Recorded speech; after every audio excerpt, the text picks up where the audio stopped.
देवी और सज्जनों, शारदीय नवरात्र आ रहे हैं। जो लोग पहली बार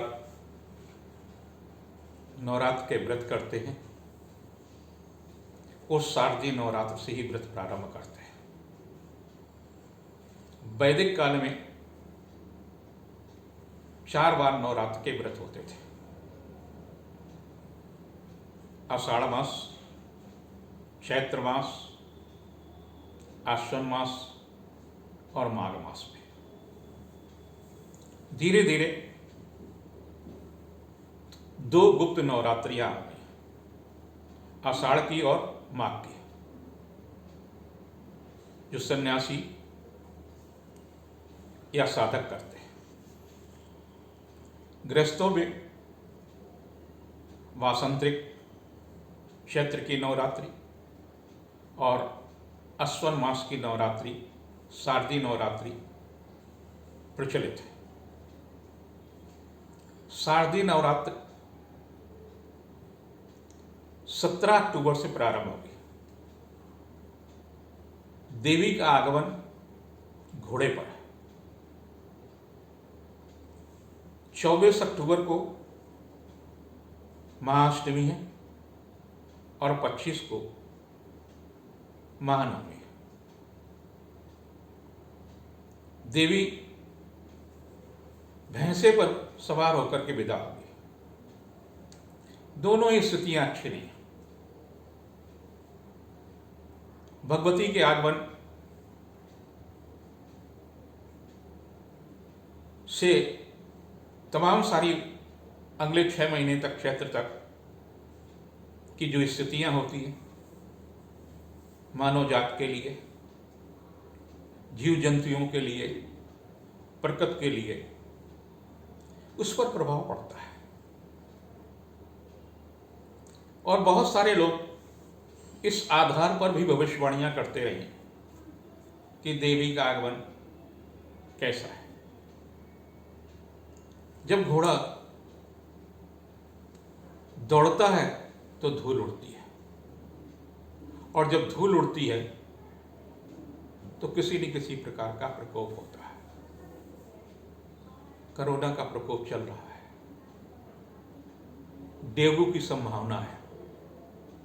चीन कोई नया षड्यंत्र न करे। और आप सबको पता है भैंसे किसकी सवारी है। भैंसे पर विदा होना एक अच्छा शुभ संकेत नहीं है। करें क्या? भगवती है, मार्कंडे पुराण, मार्कंडे ऋषि का, कालका पुराण, देवी भागवत पुराण, इनमें बार बार कहा गया है कि देवी की स्थापना, आह्वान और विसर्जन यदि प्रातः काल होती है तो आपके घर में किसी प्रकार की विपत्ति नहीं आती है, भले ही कोई दोष हो। तो इस बात का जो लोग अपने घर में कलश की स्थापना करते हैं, 9 दिन व्रत रहते हैं, अच्छे साधक हैं, उन्हें तीनों चीजों का ध्यान रखना चाहिए कि देवी का जब हम आह्वान करें तो प्रातःकाल करें, देवी की स्थापना करें तो प्रातःकाल करें, देवी का विसर्जन करें तो प्रातःकाल करें। तो तमाम प्रकार के जो दोष हैं वो दोष समाप्त हो जाते हैं। ये हमारे पुराण कहते हैं। मार्कंडेय ऋषि के ही मार्कंडेय पुराण का ही हिस्सा आप दुर्गा सप्तशती का पाठ करते हैं, वो उसका एक हिस्सा है, जैसे महाभारत का एक हिस्सा गीता है। 17 तारीख को अपने घर में जहां आपको मूर्ति की स्थापना करनी है उसको काफी साफ कर लें। कीटाणु रहित कर लें। उत्तर पूर्व में आप एक साफ सुथरी चौकी ले लें जिस पर आपको मूर्ति की स्थापना करना है। उसके सामने इतनी जगह होना चाहिए कि जहां हम कलश स्थापना कर सकें। कलश मिट्टी, आप जो सामान्य मिट्टी है उसको ले लेंगे। उस मिट्टी में जौ और गेहूं मिलाकर के बोते हैं और कलश की स्थापना करते हैं। मिट्टी का भी कलश हो सकता है, किसी बर्तन का भी कलश हो सकता है, मूल्यवान बर्तन हो सकता है कलश के लिए, चांदी या सोने का। ये आपके सामर्थ्य के अनुसार है। कलश कलश है। देवी को हम जब स्थापना करते हैं तो दो चीजों का ध्यान रखते हैं कि आप उत्तर या पूर्व की तरफ मुंह करके बैठे। पवित्रता का ध्यान रखें। कुछ चीजों की छूट है, कुछ चीजों का अंधविश्वास से दूर रहने की बात है। कई बार क्या होता है कि हम ज्योति जलाते हैं, कार्बन आने के कारणों से ज्योति शांत हो जाती है, तो आपके मन में ये विश्वास पर चोट होती है कि कहीं ऐसा तो नहीं है देवी नाराज है। ऐसा एकदम नहीं है। आप दूसरी बाती या उसी बाती का ऊपर का कार्बन निकाल दें और पुनः जला लें। किसी प्रकार का दोष नहीं है, यह हमारा शास्त्र कहता है। कई बार हम आरती करते हैं देवी की और चुनरी जल जाती है तो आपके मन में तमाम प्रकार का विचार आ जाता है। आप बदल दीजिए। अगर मूर्ति गिर जाती है और उसका कोई हिस्सा टूट जाता है, तत्काल दूसरी मूर्ति ला करके स्थापित कर दीजिए। इसमें कहीं से भी किसी प्रकार का अहत होने की संभावना नहीं है। एक काफी महत्वपूर्ण बात होती है कि घर में सूतक लग गया, परिवार में किसी की मृत्यु हो गई या परिवार में कोई बच्चा पैदा हो गया, कलश स्थापना से अगर पहले है तो आप कलश स्थापना नहीं कर सकते, सूतक लगेगा।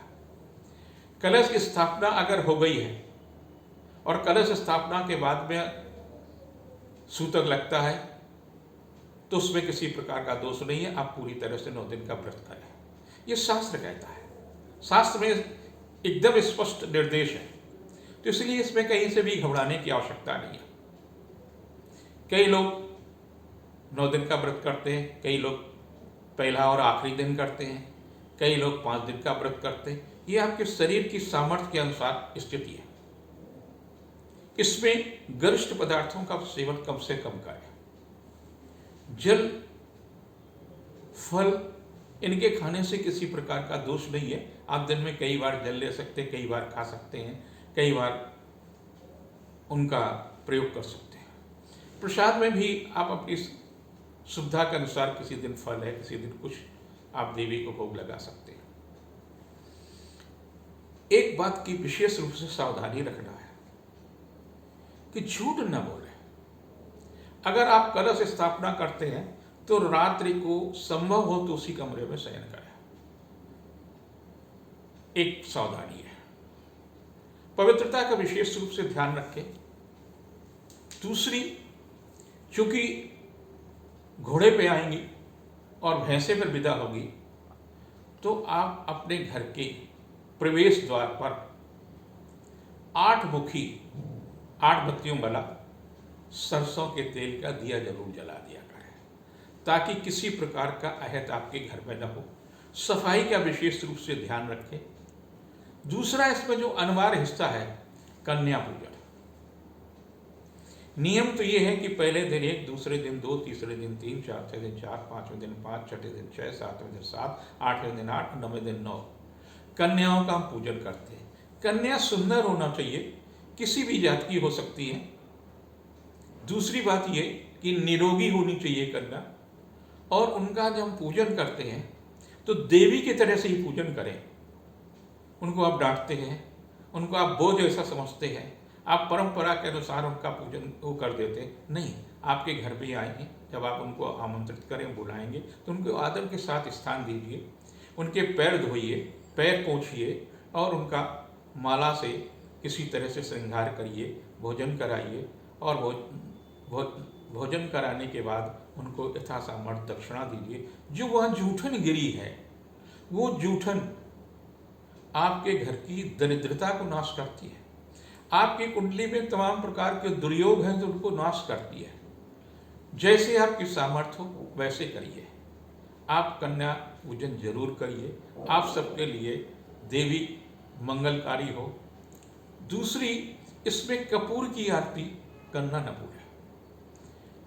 आरती देसी घी की भी करेंगे, लेकिन कपूर की सुबह या शाम में किसी समय आरती जरूर करें, ताकि जो इस समय बैक्टीरिया का प्रभाव है वो आप पर प्रभावी न हो सके और कोरोना की मार से आप बच सकें। देवी आपका कल्याण करें। मार्कंडेय ऋषि ने 15 अक्षर का एक मंत्र का उल्लेख किया है।